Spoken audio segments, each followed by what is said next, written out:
Anybody know about business, you don't keep that type of money in just regular account. So I had to wire the money from somewhere.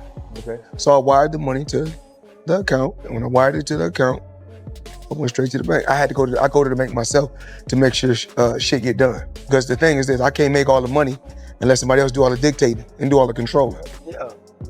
He don't need any money. He spends so much money. Yeah, but he don't need any. Are you sure? Yeah, Floyd could. I bet if he's planning for the future, you got to keep it coming in if you're going to keep spending the way he spends. Yeah, but I think he has a lot of other business interests that you are bankrupt. How do you respond to that? I don't think you have publicly responded. Well, everybody's entitled to their own opinion.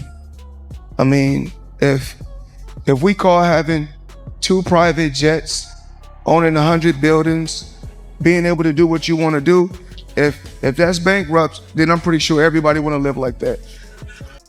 If this is what being broke looks like, then let's be honest, millions of people would happily trade places with Floyd Mayweather tomorrow. And that is exactly why this story has exploded all over the internet, because this is not just another celebrity rumor. This is not just another athlete being mocked online. This is Floyd Mayweather, the man who built his entire identity around winning, money, luxury, and complete control. For years, he didn't just show people that he was rich, he made wealth look like a superpower. So the moment people started seriously asking whether Floyd had somehow lost a huge chunk of his fortune, the reaction was instant. Everyone stopped scrolling.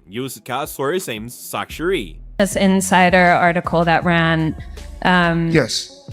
We debunked this reporting, but the gist of it was that Dan Geiger, the BI reporter, said that you didn't do the $400 million Black Spruce deal. Mm-hmm. And you sued BI and Geiger for defamation recently. You said that Geiger harassed you and your family through hundreds of phone calls, and you also said his reporting was racially biased. What do you hope to get out of suing Geiger? Why did you do that? Well, I'll leave that to the judge. I'll leave that to the lawyers. I just want the people to know, I'm 48 years old. I know you guys want to talk about real estate. Only thing I'm doing is answer the questions. That is a real estate question. Okay, so out of 48 years, I'm 48 years old. And I've never sued a media outlet. The media outlet throughout my life has bashed me, talked bad about me, spoke bad about my family. I'm not a liar. I'm a lot of things, but I'm not a liar. I worked hard to build my name, to build my reputation, and I'm not gonna let anyone go out there and smear my name and talk bad about me, talk bad about my family, or talk bad about my companies. Floyd was never just a boxer. He became a symbol, a brand, a walking billboard for excess, power, and financial dominance. He didn't market himself as humble, quiet, or modest. He marketed himself as Money Mayweather, the man who had more cash, more cars, more jewelry, more confidence, and more control than anyone else in the room. Private jets, luxury mansions, custom watches, stacks of cash on camera, designer, everything, rows of exotic cars. Floyd turned flexing into an art form. He made it look like there was no ceiling to how high he could go. That is why the current backlash feels so massive. When a normal celebrity gets accused, needs that money. That money has to keep coming in if you're gonna live like this. It's not that expensive though, but he's only 46. But he does this with everything, man. He's got $1 million watches. I don't think he buys every pair. Think they give them to him? Yeah, because then you get a video like that. Right. That's smart. And then you get Floyd's Air Force Ones given away for charity. The viral fire really got out of control when people began repeating the claim that Floyd Mayweather had somehow lost as much as $1.1 billion. Whether that number is fully accurate, exaggerated, or twisted through online storytelling, the damage was already done. The headline was too powerful, too dramatic, too irresistible. Suddenly, the conversation was everywhere. Podcasts started touching it, social media pages pushed it harder, reaction channels ran with it, fans, haters, and even people who don't follow boxing suddenly had an opinion, because when you hear that a man who earned over $1 billion may be under financial pressure, your brain automatically asks one question: how is that even possible? Invest in a brand new cash counting machine specifically for Floyd. The one we had, you know, it was just not that great, so we spent a little more money and got the best one, and it's... From Floyd's side, the response seemed to carry one very clear message. How can anyone call me broke when I still own major assets? And honestly, that is where the debate gets so interesting, because Floyd's defenders see the whole thing as internet nonsense. Their argument is simple. If a man still owns luxury property, expensive businesses, high-value possessions, and has access to private aircraft and elite lifestyles, then calling him broke sounds ridiculous. In that version of the story, people are not exposing Floyd. They are just misunderstanding what wealth at that level actually looks like. He may not have every dollar sitting in a plain bank account, but that doesn't mean the empire is gone. And that attitude feels very Floyd. Proud, flashy, defiant, and absolutely unwilling to let the public write his ending for him. Yeah, Jarnia Suiwas next posterior so But then comes the other side of the conversation, and that is where things become much more dangerous for his image. Critics pushed a totally different angle. They argued that the problem was never whether Floyd made massive money. Everybody knows he did. The real issue is what happened after the money came in. And once people start focusing on that question, Floyd's lifestyle becomes impossible to ignore. Because Floyd never sold the image of restraint, he sold excess. He sold the kind of wealth that had to be seen, felt, and constantly displayed. He built a world. I'm pretty sure I'd be upset too if I was somebody else. I'd be mad at Mayweather too. 29 years or 30 years, you keep getting money like this. I'd be mad too. I'd be hating on Mayweather too. Continue to hate. You know, people only talk about winners. I'm a winner, so continue to talk. Keep your bread fresh. Put it in the bag. Find me the bread, man. Tip money. Fucking throw it in here too. Throw it in the Floyd bag. See, I'm born in crocodile phones, Himalayan phones, crocodile bags. That is why a viral post on X made the whole story even bigger. It didn't just accuse Floyd of losing money, it painted a full cinematic picture of a man drowning in the weight of his own lifestyle. The post reportedly pulled in millions of views and spread like wildfire because it included one outrageous claim after another. It talked about Floyd allegedly never wearing the same underwear twice, having someone clean his cars every single day, spending around $12,000 a week at a Japanese steakhouse, and once throwing $50,000 into a pool for strippers just because. He could. Whether those claims are fully accurate or not, the internet didn't care. The story was too wild. He's still waiting on the 1.5 from Floyd Mayweather. He made this video simultaneously with the beef with Le'Veon, and I don't know, maybe it's coincidence, maybe it isn't. Floyd Mayweather versus Manny Pacquiao 2. The fight nobody asked for except me. I need this because if Floyd wins, he can finally pay me my $1.5 million. I don't care about the legacy fight. I don't care that these men have a combined age of 100 years. I care that Floyd Mayweather, the best boxer alive, uses those same hands that made him 100 million to Venmo me my money. And Floyd, if you're watching this, win it and pay me back or I'm gonna send my goons after you. Gotcha. Hey. I really don't know why I watched that. Yeah, listen, dude. Logan is, again, functionally a coward for not doing this. I was really excited for it, too. I couldn't wait. That was about to be content, stud. But, I mean, okay, yes. I understand if he is under WWE contract, they're not going to allow him to do so. Then the details got even louder. The same viral narrative added diamond-covered electronics, a ring reportedly, worth $10 million, a fleet of luxury cars, private jets valued at tens of millions, major gambling losses, a reported $7 million jewelry theft, tax issues, a possible $22 million IRS problem, and claims that much of Floyd's wealth may have been tied up rather than easily available in cash. There were also rumors about one of his jets being sold, legal pressure from creditors, unpaid tax issues tied to business ventures, and public discussions about the alleged $1.5 million still linked to Logan Paul. Once all of that gets packed into one online 19 million of the money was lost. So to lose 19 of 20 million, I mean, what, did you go to the casino over and over? Like, you know. So Rechnitz, now mind you, this is Floyd's new buddy, his new financial advisor. Rechnitz became what prosecutors called, quote, one of the single most important and prolific white-collar cooperating witnesses in the recent history of the Southern District of New York, testifying in multiple federal corruption trials. He claimed to have weekly phone conversations with Mayor de Blasio on his personal cell phone in exchange for campaign contributions. De Blasio, of course, was never charged. Now in court, Recknitz paints himself as a changed man. While living in New York, I felt pressure to become a big shot, he told the judge. Sound familiar? And that is exactly what makes this saga so powerful online. Floyd spent years building the perfect mythology, and now the internet is using that same mythology against him. For a long time, the flexing worked. It made him look invincible. It made him look like a man who had beaten every level of the game. The ring, the business, the fame, the money, the lifestyle. He didn't just want people to think he was successful. He wanted them to feel overwhelmed by how successful he was. He turned luxury into armor. He turned money into identity. So now, when people hear words like debt, taxes, lawsuits, or unpaid obligations attached to his name, it shakes the entire illusion in a way it would not for most other athletes. 5 months in prison, 5 months house arrest, but he's yet to serve any time.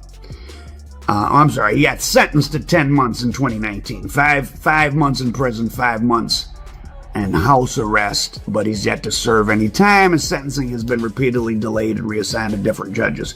But he remains free nearly 9 years after pleading guilty. So he's been out of jail for 9 years. The guy hasn't even done his 5 months.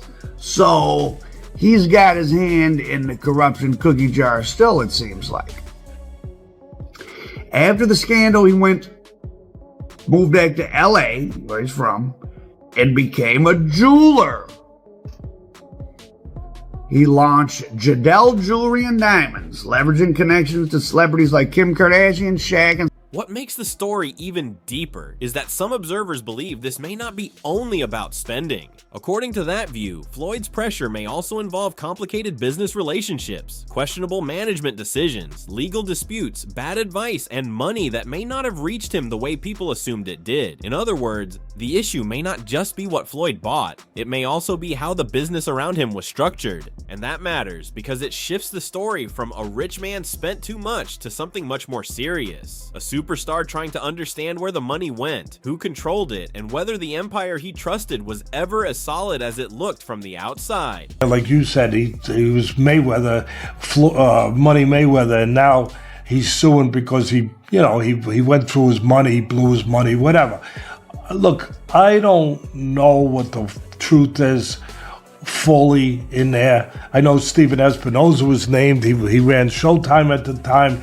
He was named him. I never was a fan of Espinoza. Again, I'm not afraid to say and not mince my words when I feel a certain way. And I've taken arrows for it, and of course I've also taken some praise for it. That people say, hey, Teddy's going to say what he feels. I was never a fan of him. I never thought he was a man that kept his word. I never thought he really did a great job over at Showtime. I mean, they put some good fights on because the fights were available, because the landscape. That angle becomes even more interesting when people start discussing Floyd's lawsuits and public disputes. Because once legal action enters the picture, people stop seeing this as pure gossip. Now it feels like a man trying to recover control. Some analysts argue that these legal battles suggest Floyd may be trying to reclaim money he believes never properly reached him, or challenge deals and partnerships that may have gone wrong behind the scenes.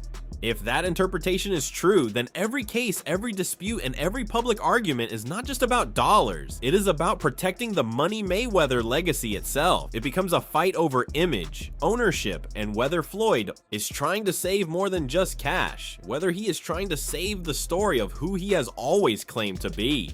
Did 6-fight, $250 million contract, but what was unheard of about it, Mayweather got to pick his own opponents and still get paid. Mayweather, the persona he cultivated, whether you like it or not, has sold tickets. He was a big draw. He was the top earning athlete 2012 to 2014. Mayweather did his thing for sure. But in this lawsuit, it is alleged that while Mayweather was paid several $100 million through his different associated, those 6 fights with Showtime, and then after that, he did the Pacquiao, for which he received a $100 million check, but he was supposed to get $200 million. He got a $100 million check, but he was supposed to get. So it's easy to get blinded, like, it's a lot of money, but if you're supposed to get... Then there is the Logan Paul situation, which may seem small compared to Floyd's total career earnings, but became symbolically huge. That alleged $1.5 million dispute kept getting repeated so often that it stopped being just a number. It became a headline, a meme, a talking point, a public wound.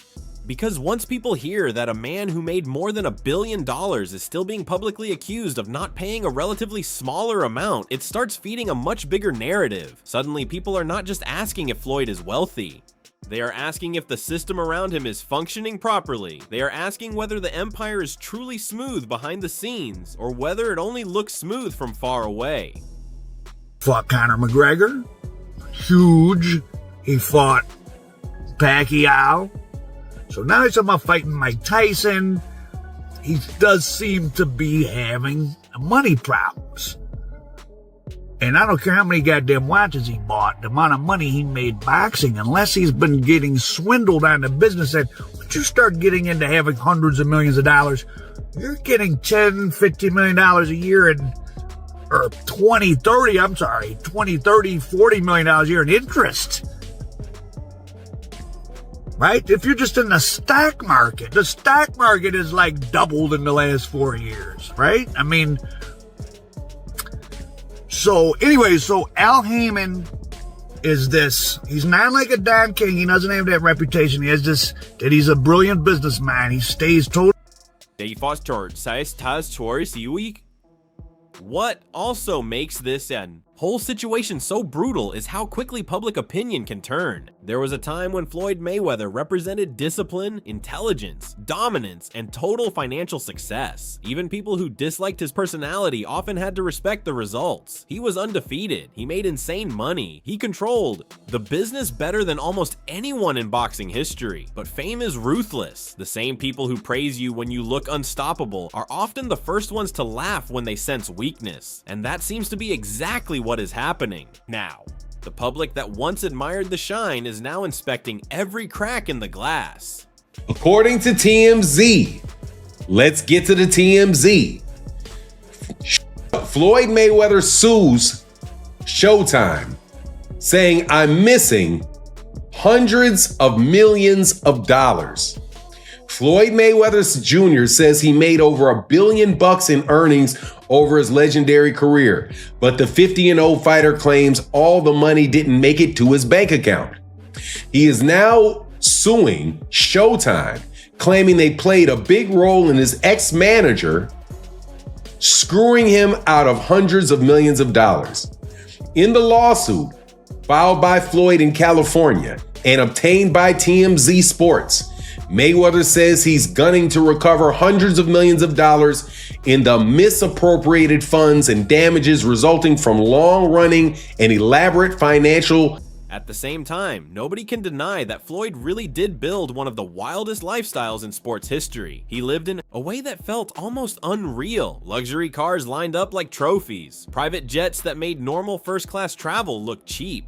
Expensive homes, custom jewelry, huge restaurant bills, giant gambling bets, non-stop spending, non-stop flexing, and a constant need to make sure the world knew exactly how high he was living. That image made him famous beyond boxing, but it may also be the reason these rumors feel so believable to so many people now. When you make excess your public identity, people naturally assume excess can also become your weakness. Parties to see whether or not this is something that Floyd should have known about, or did know about, or maybe did not understand. Because it seems very, very funny that Floyd would not know that the money was getting paid to Al Heyman and not directly to him. Regardless, I don't know the outcome of that. I will talk about this though. The absolute blatant karma up in Floyd Mayweather's face for all the smack he talked about Muhammad Ali and how Muhammad Ali's name was only worth $50 million and he sold half of his name for $50 million and how he's made so much more money and that makes him all of that.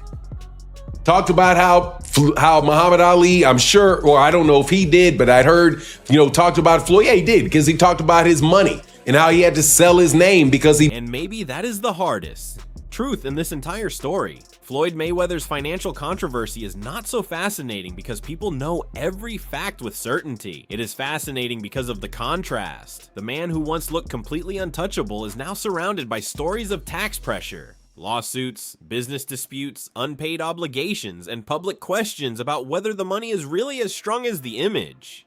Maybe some rumors are exaggerated. Maybe the numbers have been inflated for clicks. Maybe the internet has taken scattered issues and turned them into one giant downfall narrative. But even if that is true, the damage to perception is already real. Serious.